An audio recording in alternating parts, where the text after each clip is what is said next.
Alright, so this might seem a little bit weird to people that sort of follow my channel have already seen a video like this. It's because you're not going crazy. Welcome back, my M27 Daytona gas blowback rifle, HPA gas blowback rifle. As many of you, if you've seen videos from like last year or maybe almost 2 years ago, I owned this for a few months. And then I traded with my friend for what is now my Daytona M16 A4. But then recently bought it back from him, and it's back in my hands, which I love because I missed this. I've been bugging him ever since the day I let it go to him. I've been bugging him to sell it back to me. And the day came and I jumped on it. So basically not much has changed exterior wise from it. Obviously I have my ML36 tag-in mounted to it. The only real difference externally is it has a Z Parts one-piece steel outer barrel. I'll get in a little more detail about that. And the second thing is I did have a TA11 clone ACOG on it. It just wasn't technically the correct TA11 clone. That was like a regular base model TA11 that is more for the consumer or civilian market. But this one is the TA11 SDO version, which is the military, or the one that the military issues with their M249s and M27 IARs. So now it has a more correct clone, which I'm absolutely in love with. I have another video on that I posted, I think, like last week. So if you want more details about the optic, go check that out. But on to the M27. So I still have the Blue Force Gear Vickers issued sling, which is the one that's also issued with the real M27s, as well as the Blue Force Gear sling adapter for the Picatinny rails. Obviously you don't need to have this to be correct clone. I'm sure you can use other slings. You know, it's a pretty wide variety of what kind of slings they use in the military. But I use this one because I mostly have 3-point slings, like a Condor 3-point or an issued 3-point sling from the Marine Corps. But I decided to go with something a little different. This 2-point sling is pretty nice.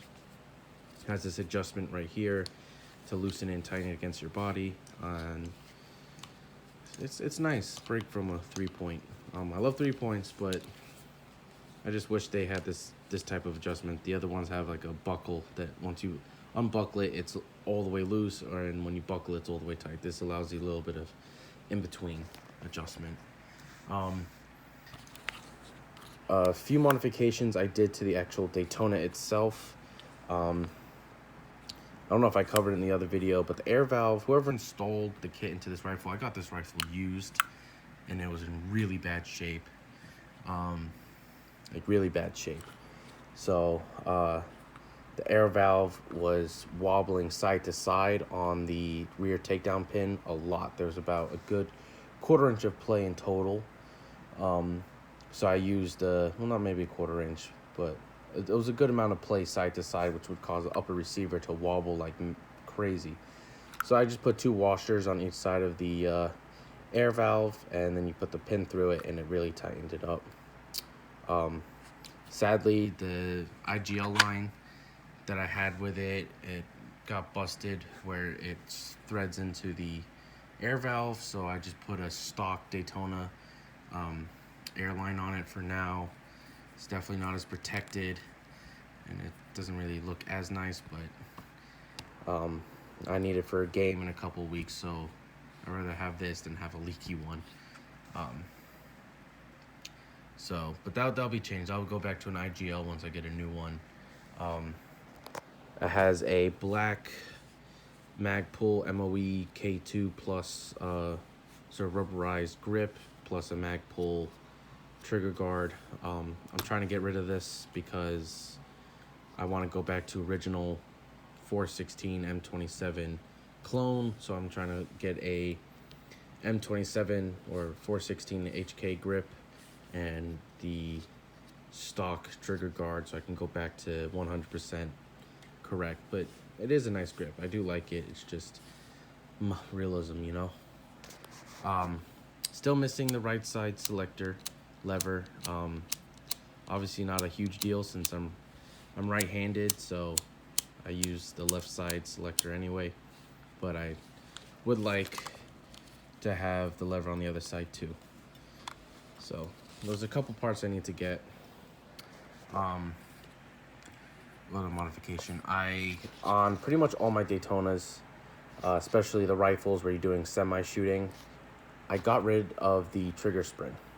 A lot of people install the trigger spring, and you know what? If you want to do that, go ahead. I'll explain my logic behind removing the trigger spring on all my Daytonas. Especially if it's a assault rifle that's capable of semi-auto and full. For a full auto rifle, it's not so much of a big deal, but for like a full auto only rifle, it's not such a big deal. But for a semi rifle where you're really pulling the trigger a lot on semi, this will help you a lot. I've done it to my friend's MSK. I've done it to my M16. I did it to my old M4 Daytona. I've done it to this Daytona.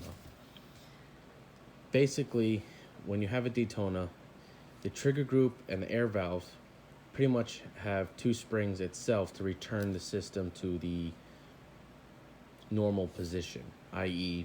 trigger not being pulled. On a regular gun or regular gas blowback, trigger return spring is important so it can reset the trigger itself, because that's the only spring pushing the trigger forward on a regular real steel or regular gas blowback rifle. With a Daytona, you already have the air valve wanting to push the trigger forward. Not only do you have the air valve spring trying to push the trigger forward, you also have the semi and auto lever sear, the auto lever and the semi-auto lever spring pushing the trigger forward. So you already have two springs pushing the trigger forward. So you don't really need a third spring to push the trigger forward. All you're really doing is adding extra stiffness to the trigger pull, and especially on semi, when you're really pulling the trigger a lot, it really does tire out your finger. This also does help a little bit with consistency, since you can pull the trigger faster and easier. There's less force needed to pull the trigger, which means you can open that valve faster, which gets you more consistent shot because you're letting out air more consistently. Whereas if you have the trigger spring in as well, it's a little stiffer, so you're not maybe pulling the trigger as fast. Your finger gets a little tired, so you don't pull it all the way. So I know that's one of the cons a lot of people list about Daytonas: squishy trigger, stiff trigger pull. I'm not saying that this is not stiff anymore. I'm not saying it's not squishy. It's always going to be squishy because you're pushing on a valve. You're not releasing a hammer, so you're always going to have a squishy trigger. But this does help alleviate a lot of that force needed to pull the trigger. So that's just my input. If you have a Daytona, remove the trigger spring. See how you like that. If you don't like it, you can always put it back in. But you know, I've been running Daytonas for over 2 years now. I've worked on many Daytonas for friends, and removing the trigger spring helps a lot. So yeah, that's what I've done internally. The washers for the air valve, like I said, whoever installed this kit really did a hack job, to be honest. So that might not be an issue with other 416 or M27 Daytona kits. Just whoever did this really just messed it up. So it might not be an issue on your rifle, but that's one of the issues I encountered. The other one is the outer barrel that we can get to finally. Lent this when I still had this, before I traded it to my friend. I lent this to a friend to play, since he didn't have any airsoft guns of his own. I lent him my M27. One thing led to another. He had a bad trip, landed right on the barrel, and it snapped it. Because original VFC gas blowback outer barrel for the M27 is a two-piece design. So basically, this front portion from pretty much behind the bayonet lug to where the flash hider is a separate piece that threads on to a barrel that goes from pretty much the gas block to the breech. I get why they did that. That means they can just mass produce the base outers, and if they need to make a different version of a 416, they can just thread on an adapter instead of having to machine a whole new barrel. I mean, VFC likes to claim that they're high quality gas blowbacks, and I mean, personally, I don't like VFC gas blowbacks. For what you pay, I believe that they should have invested in machining a one-piece outer barrel, but they didn't. So luckily, Z Parts makes a complete one-piece steel outer barrel. I say one piece. The only thing that's a separate piece is that the threads for the flash hider, it's a little 14 millimeter negative thread that you thread into the outer, which I red Loctited. So I guess they didn't have to machine external threads. I don't understand why, but whatever. So basically now has a one-piece steel outer barrel. So I never really have to worry about that. Since it's also a heavy profile steel barrel like the real M27, it's heavy and strong as fuck. So never gonna have to worry about that again. The only thing is that it doesn't come with a bayonet lug, and it doesn't come with the gas block. So you do have to switch those from your old outer and put them on the new outer. But that's a couple pins. It's nothing big. Let's see, any other modifications? Not many. Like most Daytonas, when you convert it to use AG mags tend to be of a wider dimension. So you do have to file out the mag well a little bit, or a lot, depending on what mags you want to use to fit in the gun. I use, I forgot what brand they are because I ordered them a long time ago, but it's like a value pack of steel body Stenag style, like 200 round, or I think it was 190 round mid caps. Those work fine. I also got a couple of 6mm Pro Shop flash mags. Since I'm running this as an LMG, I want a couple flash mags just in case. If it was a serious op, I would have just gone with mid caps only, just to be fair. But this is sort of like a fuck around op that there's no real milsim type rules. It's just a whole day casual game with objectives.